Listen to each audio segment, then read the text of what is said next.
नमस्कार दोस्तों, आप सभी का हमारे चैनल में बहुत बहुत स्वागत है। आइए आज हम माँ दुर्गा के दूसरे स्वरूप के बारे में जानें। नवरात्रि में हर दिन माँ के अलग अलग स्वरूप की पूजा अर्चना की जाती है।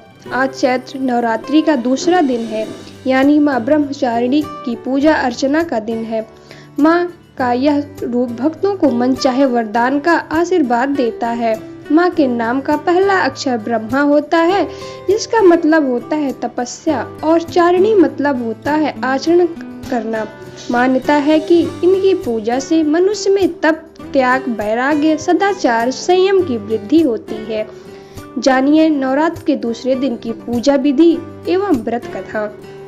सबसे पहले सुबह नहा धोकर साफ सुथरे कपड़े पहन लें। अब ब्रह्मचारिणी की पूजा। माता के चित्र एवं मूर्ति पर फूल चढ़ाएं और नैवेद्य अर्पण करें। माँ ब्रह्मचारिणी को चीनी और मिश्री पसंद है, इसलिए उन्हें चीनी, मिश्री और पंचामृत का भोग चढ़ाएं। माता को दूध से बने व्यंजन भी अति प्रिय हैं, तो आप उन्हें दूध से बने व्यंजनों का भोग लगा सकते हैं। आइए अब हम माँ ब्रह्मचारिणी की कथा सुने। पूर्व जन्म में इस देवी ने हिमालय के घर पुत्री रूप में जन्म लिया था और नारद जी के उपदेश से भगवान शंकर को पति रूप में प्राप्त करने के लिए घोर तपस्या की थी। इस कठिन तपस्या के कारण इन्हें तपश्चारिणी अर्थात ब्रह्मचारिणी नाम से जाना गया है। 1000 वर्ष तक इन्होंने केवल फल फूल खाकर बिताए और 100 वर्षों तक केवल जमीन पर रहकर साग पर निर्वाह किया। कुछ दिनों तक कठिन उपवास रखे और खुले आकाश के नीचे वर्षा और धूप के घोर कष्ट सहे। 3000 वर्षों तक टूटे हुए बिल्व पत्र खाए और भगवान शंकर की आराधना करती रही। इसके बाद तो उन्होंने सूखे बिल्व पत्र खाना भी छोड़ दिए। कई हजार वर्षों तक निर्जल और निराहार रहकर तपस्या करती रही। पत्तों को खाना छोड़ देने के कारण ही इनका नाम अपर्णा नाम पड़ गया।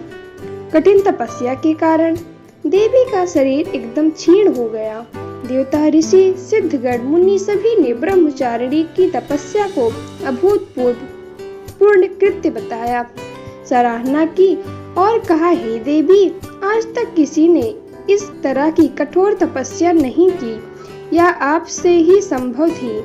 आपकी मनोकामना परिपूर्ण होगी और भगवान चंद्रमौली शिव जी तुम्हें पति रूप में प्राप्त होंगे। अब तपस्या छोड़कर घर लौट जाओ, जल्द ही आपके पिता आपको लेने आ रहे हैं। माँ की कथा का सार यह है कि जीवन में कठिन संघर्षों में भी मन विचलित नहीं होना चाहिए। माँ ब्रह्मचारिणी देवी की कृपा से सर्व सिद्धि प्राप्त होती है।